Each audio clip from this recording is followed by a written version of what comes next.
Bismillahirrahmanirrahim. Hello, kami daripada kumpulan daripada hello, kami daripada kelas PBT S5 akan membuat presentation tentang PBT untuk subjek khusus DFF 50113. Nama saya adalah Ahmad Firdaus bin Ishaq. Nombor metik saya adalah 01 DDT 20F 1106. Nama saya adalah Muazzam Azim bin Amin. Nombor metrik saya adalah 01 DDT 2 0F 1001. Dan nama saya adalah Sajar lagi Kumarau dan nombor metrik saya adalah 01 DDT 20F 1105. Okey. Dekat sini kami ada table content which is yang berlaku sebagai introduction, methodology, assessment finding, demonstration, countermeasure and conclusion. Alright, so for the introduction, our team has recently conducted a security vulnerability assessment on a Windows Server 2003 operating system. The purpose of the assessment is to identify vulnerabilities that exist within the system and subsequently propose a modus operandi that can assist in mitigation the vulnerabilities that could potentially be exploited. Methodology. Our team used the ISAF Information System Security Assessment Framework penetration testing methodology, which consists of three-phase approach to conduct the vulnerability assessment to make the audit auditive. Phase 1, planning and preparation. Phase 2, assessment. Phase 3, reporting and covering threats. The testing tool and software that we use. For the tools number 1, we are using a Kali Linux. A Linux is a distribution that is specialized for cybersecurity. It is an open source product that involves a lot of customizing for penetration testing, which help companies to understand their vulnerabilities. Tools number 2, Nmap. Nmap is a network scanning tool that uses IP packet to identify all the devices connected to a network and to provide information on the service and operating system they are running. Tools number 3, CVE Security Vulnerability Database. Short for Common Vulnerability and Exposure is an information security vulnerability repository that consists of a list of entries. Each of these has an identification number, dedication, and a public reference. Tools number 4, ExploitDB. The ExploitDB is a repository of publicly available exploit and vulnerability software developed for the use of penetration tester and vulnerability researcher. Tools number 5, Metasploit. A tool that penetration tester use to probe systematic vulnerability on network and server. So next is about assessment finding. First, we're going to look at MS08067. Allow attacker RCE, and attacker could use this vulnerability over RTC without authentication. The high CVSS score, which is 10, and mitigation is patch the system immediately and enable firewall and implement the firewall with best practice. Next, we're looking at Microsoft SQL Server, which is a SA user account come with a default setting which is no password. SA not at system admin, which is very high, which is CVSS score was 10. The mitigation was to create a strong password, change the username to complex, remove SA access in MSSQL server, and check there are not other account with SA to avoid easy guesses. So hello guys. So before we going to do the exploitation for our target machine, which is our Windows Server 2003. So we just gonna log in, and the password for this is PASSWORD, which is password itself, all in small letters. And we can know that there is a host name, every single thing, the detail. Because I know the password that I can execute it. If you guys don't know the password, you have to go for manually. And the IP range was given by us by our lecturer, which is 192.168.100.0/24, which is the prefix length. So we have to set our Kali IP address as well. So this has to set our IP, edit connection. Then this, if you don't have the connection, we can add any connection. Then we straightaway go to our IPv4. Then we set our address, our IP address. This is my Kali IP address. I'm going to set it to 25, which is 192.168.100.24, and prefix length was 24. And default gateway, it has to be 0, which is 192.168.100.0, and we save, right? And we go to our terminal and type ifconfig to check our IP configuration was, our internet connection means our IP configuration was successfully done, as you guys can see here. And next, user has to type this nmap the port 80 in the range, nmap space dash p80 space dash r space 192.168.100.0/24. This is the preview length that we know in range that our target machine is going to be. Then these are port numbers, port 80, which is known as port HTTP, and this R for stand for the range for the IP. When we start, it will take some time to see any IP in this particular range was on or active. As we can see that nmap scan report for 192.168.100.1 host is up and the port 80 was open. Another port which is report has been shown is 192.168.100.25. The host is up and the port 80 is closed. As we know that this 192 is 25, which is our Kali's IP address, and this one which can be our target machine. So to confirm that that's our target machine, we have to ping it. So we have to type ping and our target machine IP, which is 192.168.100.1 space dash C4, which is 4 times ping. It will be executed, and we can see that the packet has been received 4 times.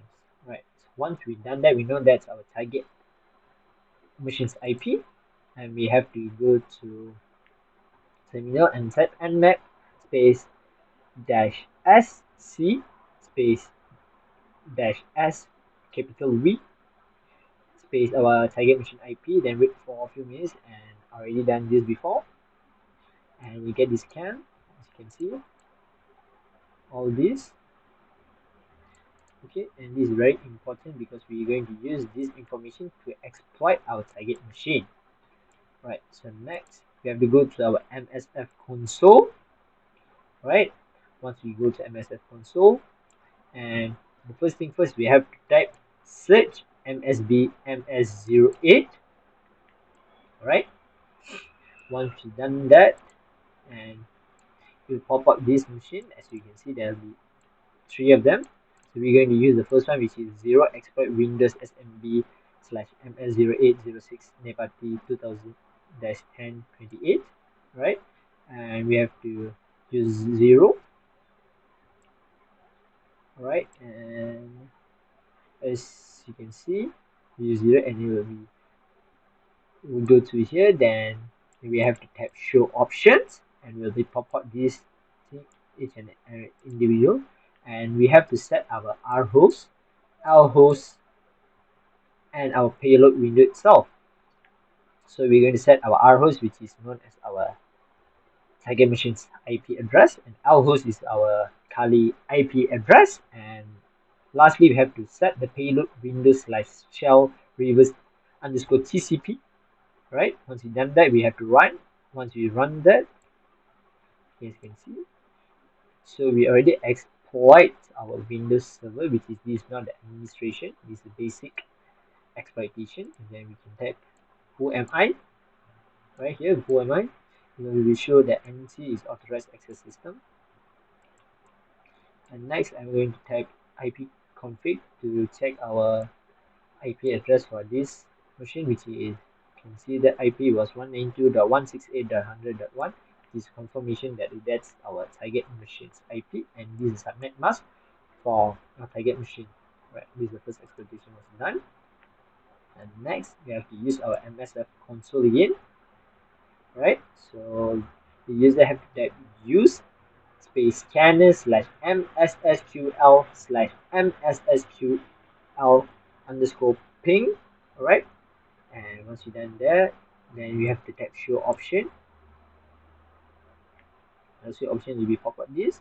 As you can see, the password which is now our host is now. Then we have thread is 1, and our username is SA. So remember guys, the username is SA and the password has no password. These very key points that we're going to use, right? Okay, so before you have the doubt why we are using MSSQL, so as I mentioned that before in the Nmap, this is very important because of, let me scroll up again. We're going to use our MySQL, which is known as the database.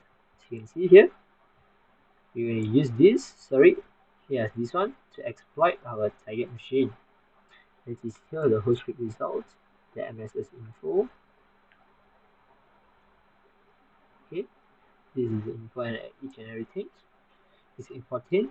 So MSS info Windows server name, blah blah blah, and 192, then the IP, the instance name of my SQL server and version. Alright. Okay, and then we have to tap show option. There is no our password, our host, and username. Right? Do you remember? The first thing first, we have to set our host, which is 192.168.1, which is our target machine IP address.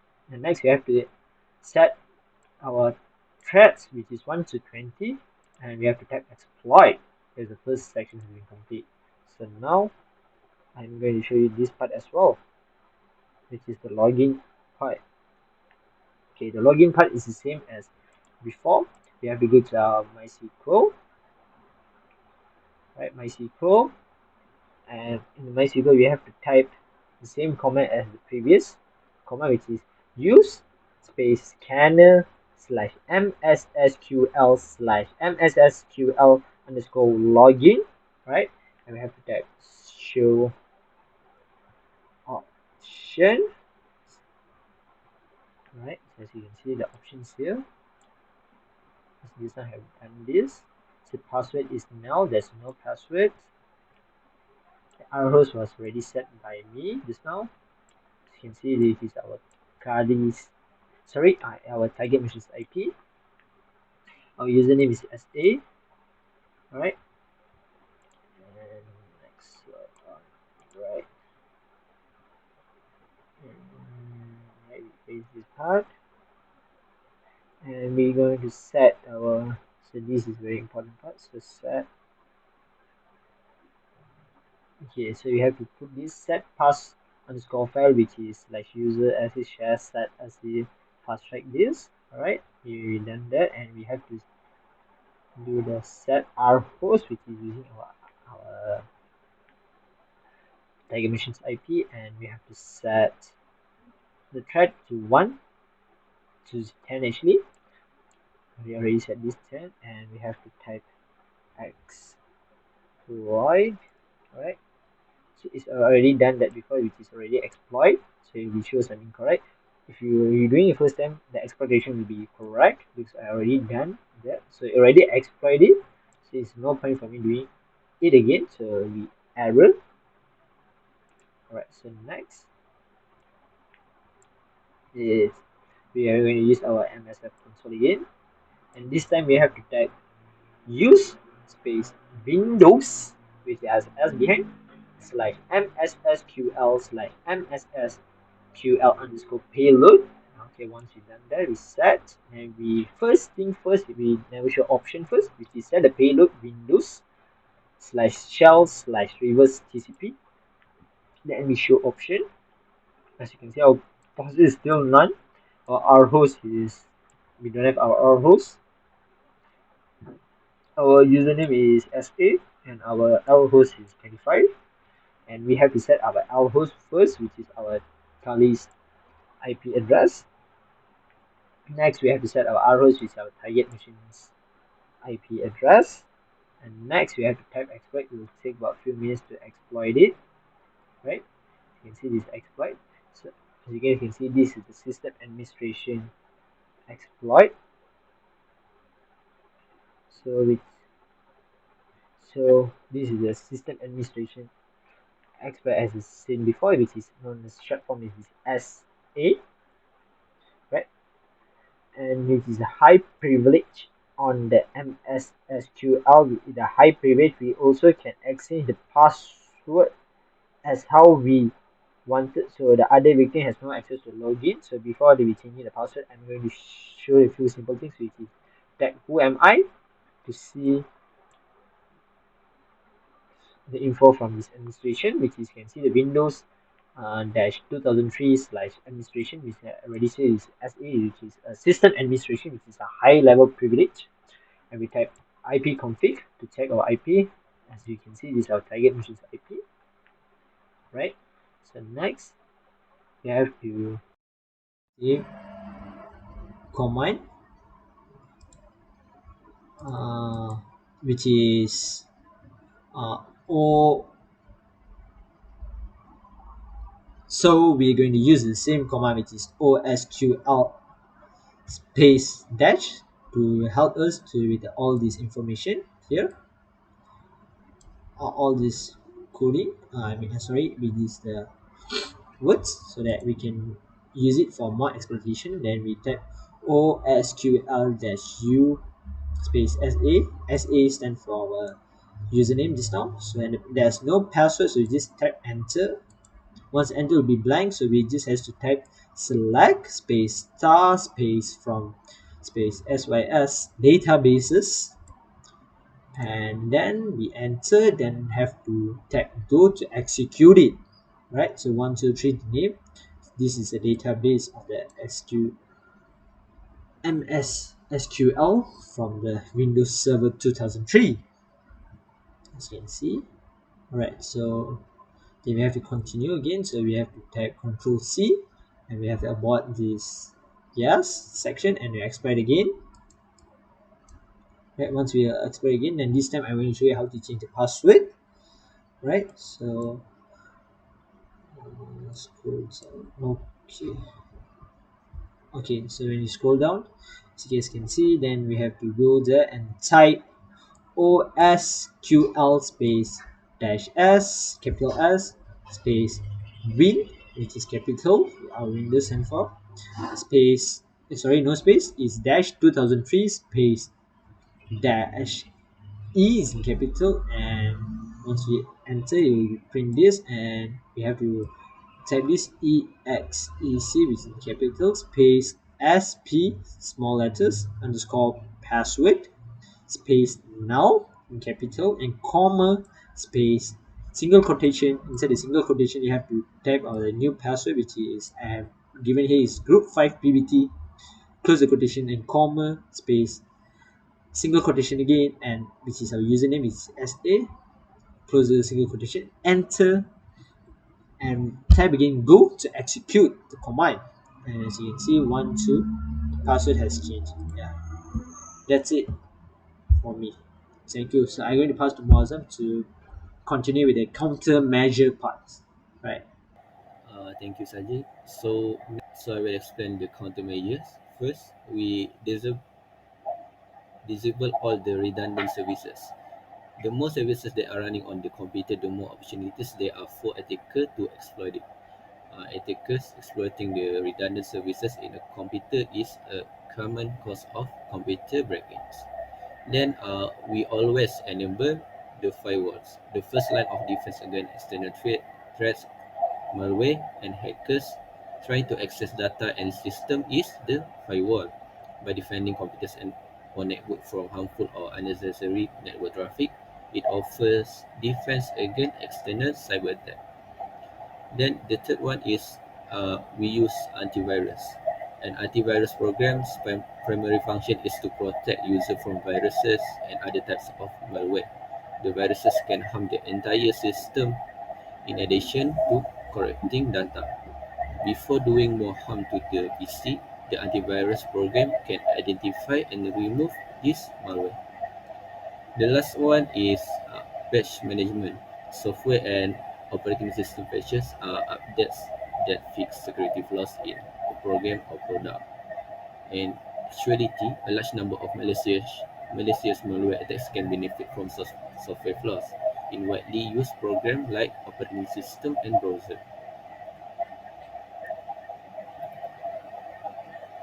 Uh, For conclusion, an occurrence that might be harmful constitutes a threat. A vulnerability is a weak point or flaw in the system that could be used maliciously or unintentionally to exploit it or violate the security policy of the system. Only when the target host has a vulnerability that is still unpatched that can exploit be carried out. Planning and configuration are necessary to ensure that patching will be successful and that an operating system won't be exploited. Therefore, countermeasures must be used and taken seriously to stop leverage threats. So that's all from us. Thank you. Thank you.